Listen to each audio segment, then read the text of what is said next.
And here we have the eagerly awaited Broadway Limited Challenger, the late Challenger. These were announced back in August. They were supposed to be out in October, but, you know, as things usually go, they weren't out on time. So I'm going to take a look at this one and compare it to some other past and present Broadway Limited products and see how it stacks up. First thing is uniquely the box here. This is probably about 2 feet wide. It's one of the few times I've saw a Challenger box this way. I think it's the first time I've ever saw a Broadway engine boxed in this manner. But there is a method behind the madness. If we can get the thing out of here.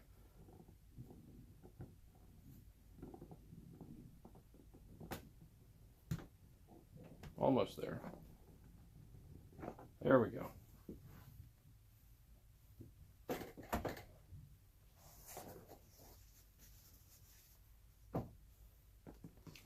So the usual things that come with it.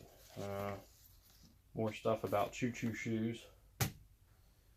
So what they've done on this one is they've actually boxed it up with the model already pieced together so that you don't have to go and stick the annoying tender cable up to the locomotive. So it's kind of boxed as all one piece here.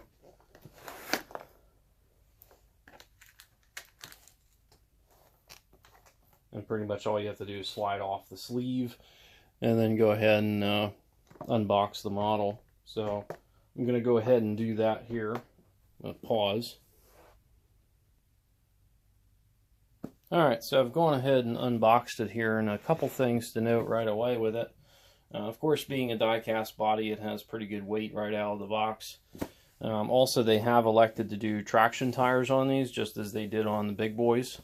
So that's a good thing. That definitely increased the traction, because sometimes just being heavy alone is not quite good enough.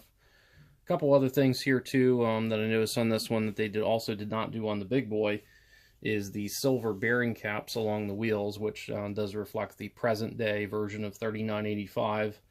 Also, the oil tender detail up top is a little bit different than some other oil tender versions, and even the 4014 big boy that they did with the oil tender. So I'm not sure how realistic that is to the actual real 3985, but they did at least attempt to make it a little bit different than their other release. So we'll go ahead and I think give it some track power here.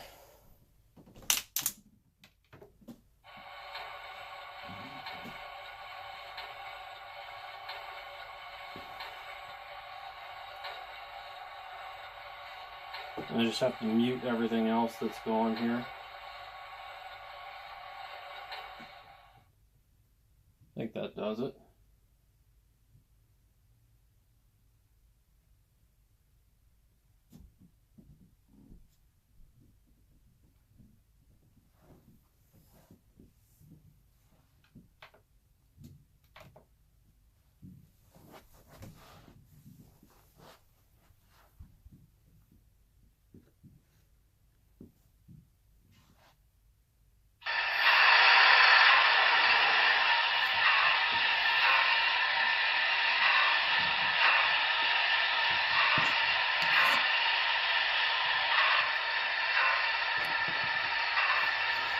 So you'll notice right off the bat here, got a really nice upfront marker lights, which not all of the Challengers really have those that are actually function lit number boards.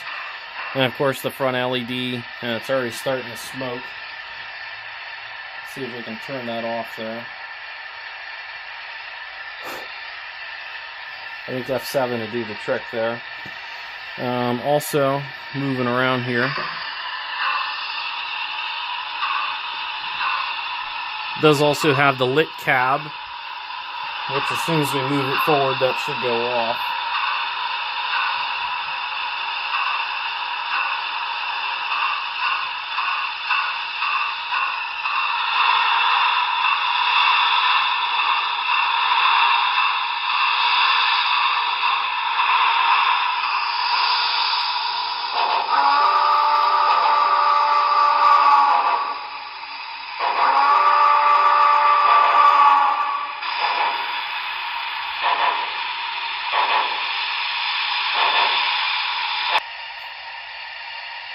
just paused it there real quick to back it up because I want to show you the smoke reel next here. And this thing definitely is a smoke. So go ahead and re-enable that. This does also have the whistle steam feature, which I really think is improved. To give you a little bit better perspective here. One thing I don't particularly care about the Broadway units is that they don't have a nice plume of smoke at idle. They just kind of sit there and froth. MTH is really the only ones that's done this properly. Their units will actually sit there and put out a nice bit of smoke at idle. But you can go ahead and see the whistle smoke's going to come out right from about here. That's going to be with F2.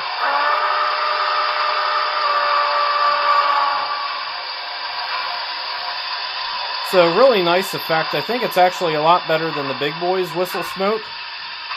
Seems to be a lot more clearly defined.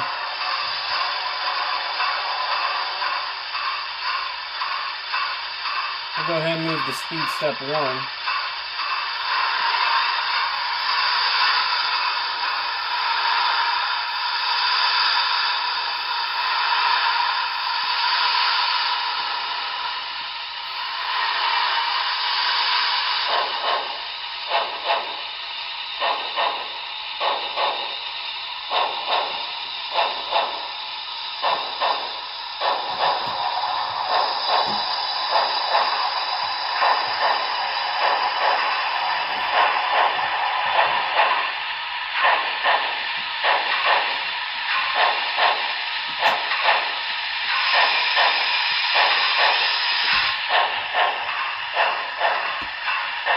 Just as a precaution, I just pulled out the battery on my smoke detector in the next room because I'm pretty sure it's going to go off.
We'll go ahead and put it up to full speed here and see what kind of speed it gets.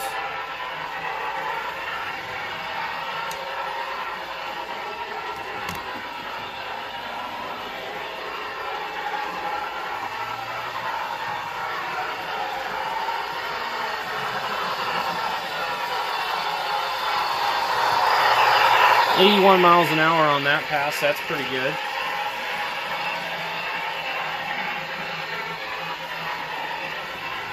I think prototypically about as quick as these ever went was about 80 miles an hour. We'll give it another pass at full steam here.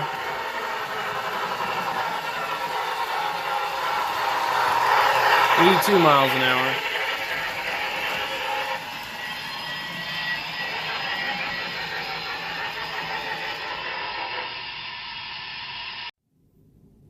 So next I want to talk about details, and what we have here on the inner track, this is the new Broadway Limited right here, and on the inner track this is a Lionel Challenger, which was a die-cast engine. These originally came with the first generation QSI sound, produced in around 2003. I've had this for probably 2 or 3 years. It was one of the first articulated engines I ever bought. In my opinion, to date, previous to this Broadway Limited, it was definitely the best Challenger I think that was ever released. Yes, the sound was out of date by today's standards, but detail-wise, electronically, the detail, the quality of it, still a very, very modern engine. I've since updated it with Tsunami 2. Likely will be selling it, possibly, depending on how pleased I am with this Broadway Limited unit. I want to go over some of the differences in these two. First of all, up front, this does not have real marker lights. Also along the top, it seems like more of the details are painted, such as you have red on the ends of these here. You have gold here. This is all black on the Broadway Limited unit. Also up front, we'll just move the camera down here.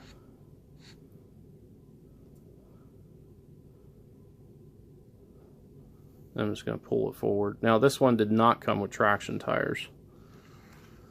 So as you take a look at the side here, you actually have writing on some of the pipes. Pretty big builder's plates there.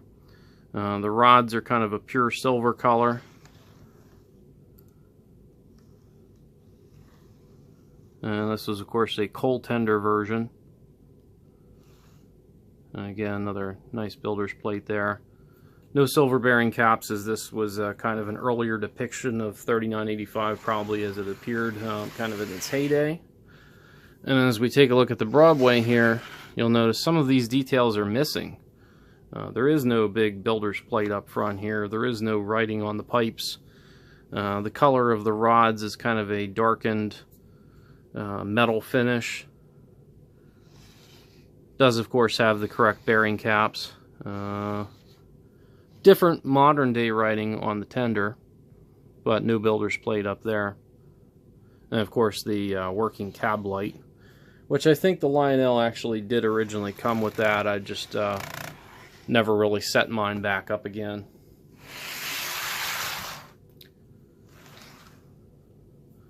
So interesting that as time goes by, they didn't necessarily keep some of those details. The Lionel ones weren't actually built by Lionel. Likely they are actually built by Broadway Limited, or at least it's been long rumored. But it's very, very much like an early Broadway Limited model. So, and the tooling was actually used on later and current MTH Challengers, because MTH basically won that tooling in some lawsuits, and then they started producing all of their die-cast Challengers, which have a much better sound file in them. They obviously do smoke too. So I mean, debatably that might be the best Challenger done just yet, previous to this Broadway Limited. Rambling on there. Anyways, I'm going to take this 3985 off the track here.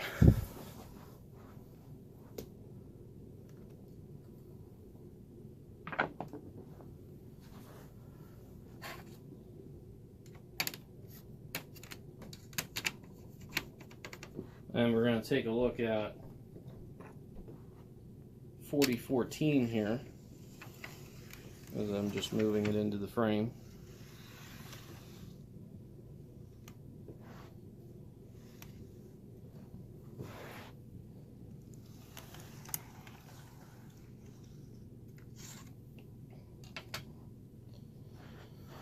So basically, even on 4014, they did elect to keep some of these gold details up top there, along with the whistle up front.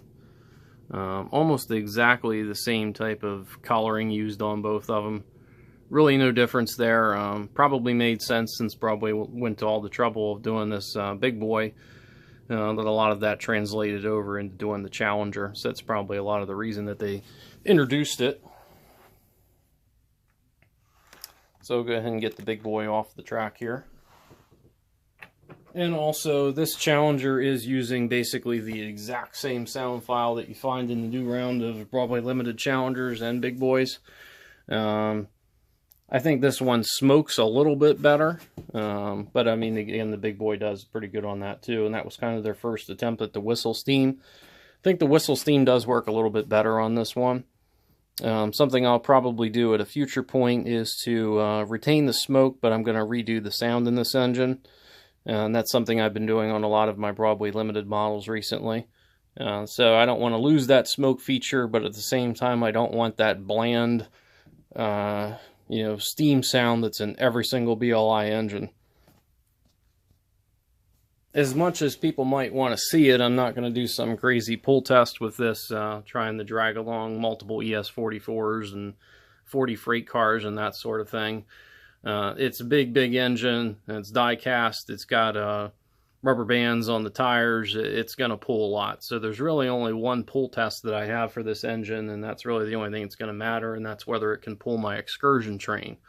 My other 3985 couldn't do it without some diesel help, which is not necessarily a problem. I have a couple UP Heritage units which I like putting on for diesel helpers, and it kind of makes it look a little bit nicer. But it is nice that if it's an engine that can pull it on its own without being assisted. So I'm going to go ahead and go through the long process of getting out my excursion train here, and we'll see if this engine's up to the task of pulling it on its own. Alright, so I've gone ahead and put my Heritage train together here, and this is kind of the sole purpose for which this engine was bought for, really, was to pull this train. So we'll see how it does. And I'm going to go through here also and kind of show you what manufacturers that I've used to put this train together. And it's one that I've been putting together for quite some time. Go ahead and mute it here. So of course I have the Broadway 3985 here.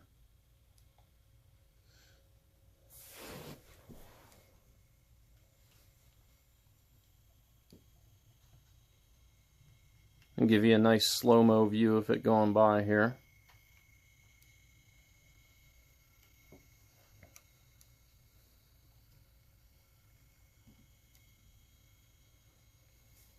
And then I have the Scale Trains tenders. Picked those up actually last summer.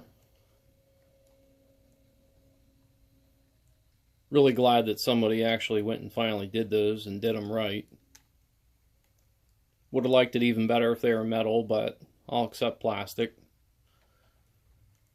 And then these next three cars here are done by Walthers.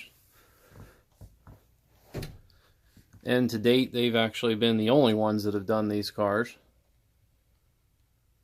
Especially this one here, that used to be a brass-only exclusive.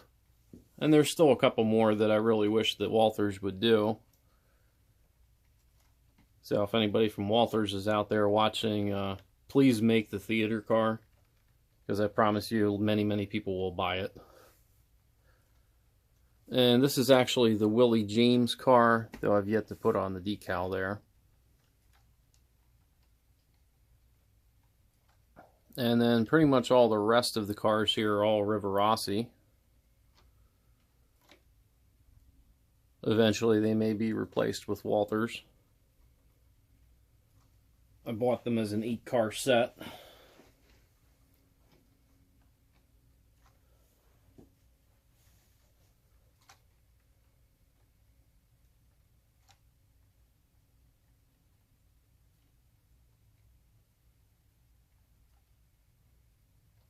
So far so good. Seems to be pulling it fine.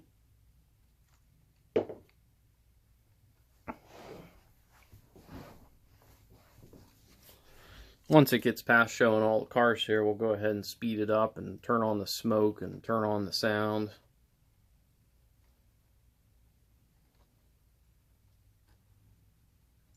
And there's definitely more cars that I would like to add to this train. But I think to date it's probably my most complete excursion set that I have. A lot of time, a lot of money, just like with most things in model railroading. But it is nice that you got a couple of different manufacturers here. and it all kind of works well together. That's kind of the best as you can get in model railroading.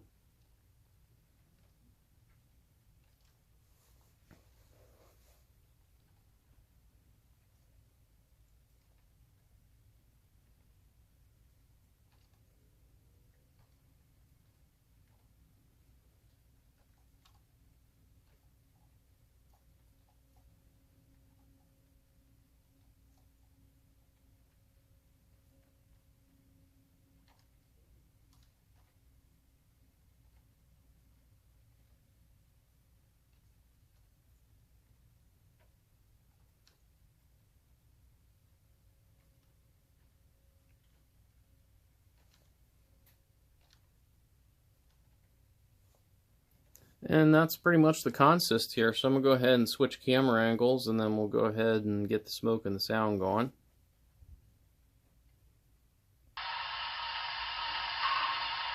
Alright, so we're fired up here.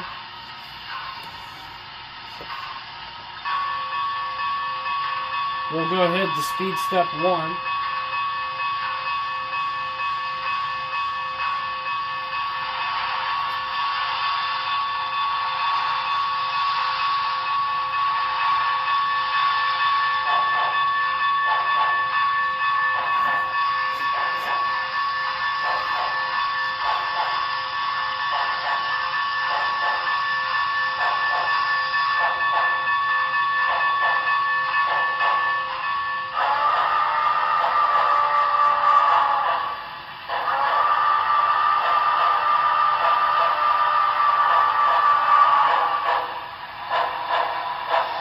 We'll go ahead and give it a little bit of speed.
Last thing pertaining to operation that I want to point out here is the quietness of the motor.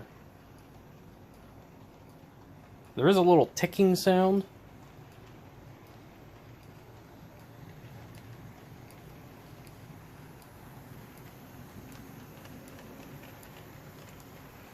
Not sure if that comes through on camera or not there, but relatively quiet engine, even at pretty good speed here. So that's the last note that I'll make in terms of operation here. So let's wrap it up. Okay, so there you have it. You saw it in action. So a couple things finishing up here on this one. First of all, the model itself and how it compares to others in the competition. I would choose this model hands down over the Athearn. Rivarossi has done these in the past, but that was kind of pre-DCC, so I wouldn't really compare those to these. The Athearn ones are plastic, the Rivarossi ones are plastic. Die-cast, the MTH is pretty comparable to this one. Price-wise, the MTH might slot in a little bit more expensive. But some of the details they have left out on there, such as the marker lights and up front there. The LEDs, I think, look a little bit better on these. The smoke units, the whistle smoke. Whistle smoke is unique to this unit. 4014 by BLI is the only other unit in HO, at least that's had whistle smoke, so that's a unique feature. Also, it is DCC. You don't have to worry about MTH's DCS. Even though it will run on DC or DCC, this is a little more comparable to other products that you find in the marketplace. Also, a lot of people have a bias against MTH. And there's, reasons why, and I'm not going to get into that in this video. But, I mean, for the money right now, this is probably the best version of the Challenger you can get. Is it perfect? No, not by any means. There's some details that were left out. Some of those things may be correctable. Of course, the sound, I think, is a little bit, probably the biggest letdown of this engine is the sound. But that is also a fixable issue. And at a future point, probably in the next couple months, I will go into a video on how to revamp the sound in this. And also, what I think I can do is also maintain the smoke as well. So that'll be something that I get into in the future. And we'll go over all that when we get to that point. Lastly, die-cast metal engines, I think, are always the best material for steam. I think the paint even looks a little bit better when an engine is die-cast. So overall, I'm pretty pleased with it. It passed the one test that I really needed of it, and that was for it to pull my excursion train. It can do that, did so with flying colors.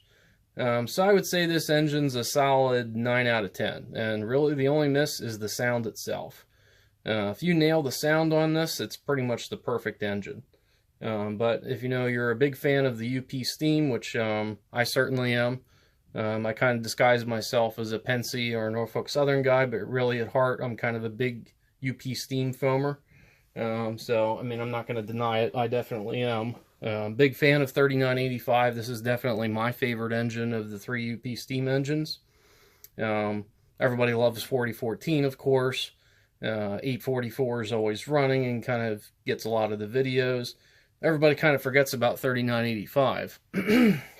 Even in terms of them maintaining it, it's kind of on the back burner right now. Most of the work's being done on 4014 to restore it. Of course, there's some work here and there being done on 844, keeping it running. Hopefully at some future point, we're probably at least another 5 years away from this engine possibly being restored and brought back to running condition again. Hopefully it runs again. It hasn't run since, I think, 2010. But a very, very cool engine. Articulateds and surviving articulateds are very, very rare. So it's something that should be appreciated. But that's about it for this one. Oh, hi. You're still there. So this message is for you, the people that have watched me over the last couple years. A couple goals that I set last year was one, that I wanted this channel to get over 100,000 views cumulatively. That goal was hit just before the end of the year. I think I'm up to like 112,000 views or something like that, which is far, far more than I could have ever expected. Had some of my biggest views ever in some videos last year. wanted to get to 1,000 subscribers, not quite there yet. But also I did get some news the other day that finally going to be getting my first check from YouTube. So that's a pretty big milestone, and I have all of you to thank for that, for watching me grow and ramble on and talk about some of the cool toys that we saw here over the past couple of years, and looking forward to continuing in that, and certainly whatever proceeds that I may get from YouTube, which is probably going to be few and far since they seem to be increasingly making it harder for anybody to actually get anything back from YouTube. Would like to start things like Patreon or like GoFundMe's, that sort of stuff at some future point to help the channel grow, because it is pretty expensive to do a lot of these things, especially when it comes to buying die-cast steam locomotives. That's something that I can only afford to do a couple times a year at best, sometimes maybe even once only every 6 months. These things are very expensive, as many of you know, and that's why I try to get a lot of this information out there so that you can make your own informed decisions about what products that you want to spend your money on. And, you know, you certainly don't want to see anybody buy something that maybe isn't quite up to snuff and is a really, really expensive product, and, you know, you don't want to go wasting all of that money on it if it isn't something that you're looking for. So that's information that I try to provide, and also another goal of this channel has always been to show you how to try to get the most out of your models, or if there's obvious flaws with them, sometimes there's ways of fixing that or modifications that you can do. So I've always tried to focus on those things, and moving forward I think that's going to be a focus also. We're still going to be looking at new products, flaws that they may have, how to overcome those things, so that's always going to be a focus. So once again, I'd like to take this time to thank all of you that have stuck around and watched me through this whole process, and hopefully it gets bigger and better from here. So thank you.